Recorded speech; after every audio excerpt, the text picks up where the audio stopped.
From hilarious reactions to being called GOAT. I know that I'm not gonna be a GOAT of first serve for sure, but I think Serena or Pliskova, they can serve pretty well. To the most goofy confessions. Hi. Hi. I'm Clyde. How are you? Very good. Nice to meet you. Nice to see you. Here are moments when Iga Swiatek goes extremely goofy for 10 minutes. But no, wait. But I can say Gael. Yeah, I've seen him on Instagram how he dances. I think he's a GOAT of dancing in tennis. No, I really love my second serve. Usually you see players biting towels, pacing, giving side eyes to their coaches, or just yelling in frustration. Probably Roger against Rafa. I don't know which one because they played so many, but yeah, one of these.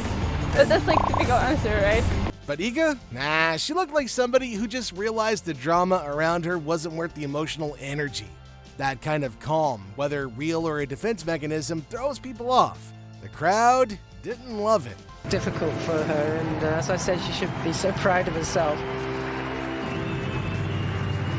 Going to be some rejoicing tonight in Poland. One of the funniest parts was when she reacted as if something dramatic had just gone down. A major shot or a controversial call, but then casually smiled and brushed it off like nothing happened. Well, so the first photo, I think it's from 2014, 15. We were in Czech Republic. I remember it was pretty exciting tournament. She waved her hands dramatically, rolled her eyes, then grinned at her box. It was like she was in her own little bubble, playing a solo game of charades in front of thousands of confused fans.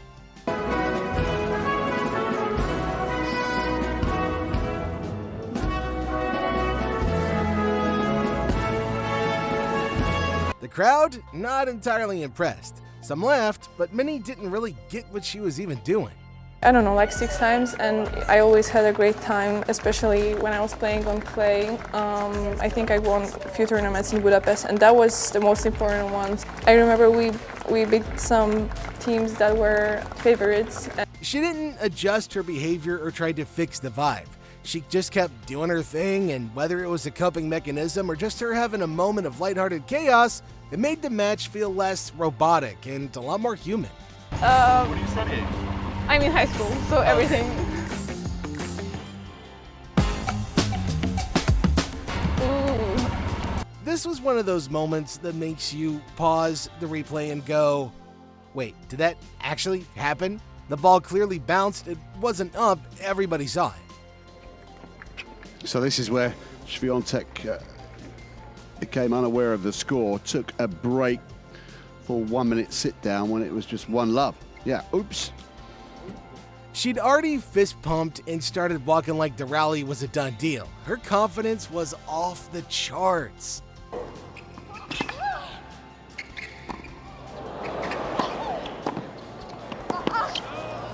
Well, she has got it all, Iga Swiatek. There was a bit of chaos right after. The replay showed it plain as day. The ball had touched the ground, ain't no doubt about it. Not allowed to sit down. Thankfully, it was all laughed off. Cool as ever, no apologies, no awkward looks, just a meh, next point kind of energy. She even looked over at her team with that low-key smirk as if to say, well, it counts, doesn't it?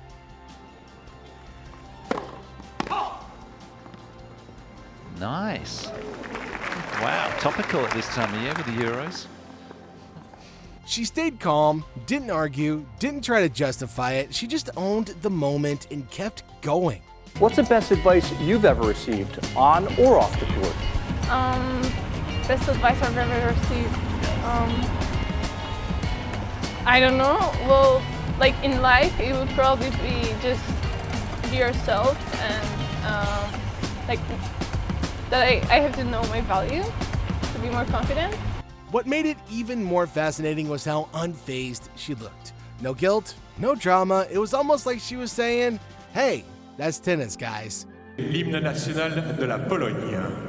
So here's the Polish national anthem.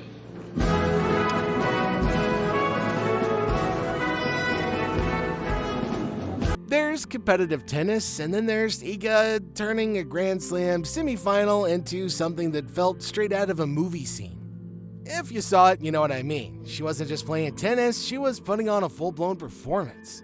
Doing the three-pointer? Yeah, I'm very ambitious. So. Yeah, you can read it and then answer it and hand it to me. I don't even know what gag means. Like, you don't like. At one point, she hit a shot, missed a follow-up, and threw her arms up in the air like a frustrated teen who just found out their phone battery had died. Dajcie się jej. Dla mnie była to bardzo dziwna wymiana zdań. Totalnie nie spodziewałam się. Po prostu chciałam jej życzyć wszystkiego dobrego. For her opponent, Danielle Collins, it had to be a weird experience. Imagine trying to stay locked in during a super intense match while the other player's out here reacting like she's in a sitcom. Na pewno nie było jej łatwo w tym momencie zakończyć ten mecz w taki sposób i ogólnie przegrać. Po prostu chciałabym jej życzyć wszystkiego dobrego i wolę nie wdawać się w szczegóły. Wszystkiego dobrego życzymy tobie. For those few moments, nothing felt normal. It was unpredictable and awkward in the best way. She flipped the mood, shifted the vibe, and turned raw emotion into entertainment. You could almost hear people wondering if they were watching tennis or the theater. Either way, it was unforgettable.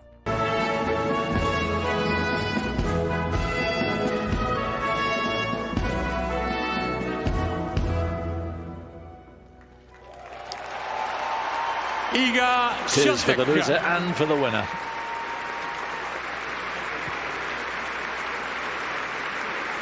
You'd think that all the goofiness, waving arms, shrugging, facial expressions, would be a distraction or a sign that a player's losing control.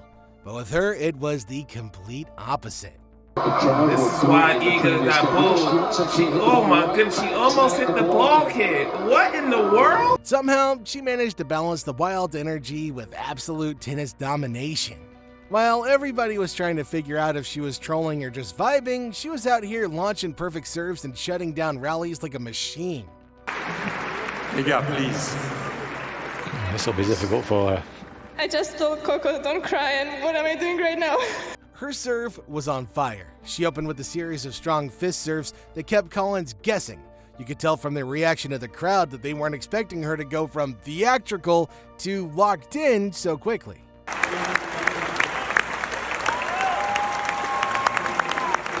There was one rally in particular where Collins was ready for a slow build, expecting Iga to play safe. But Iga changed the pace, went aggressive, and nailed a shot that caught Collins completely off guard. Hit a bit more height with her first shot after a serve to develop rallies. But hold on. Yeah, Świątek had her racket up for a long time. Collins won't like it.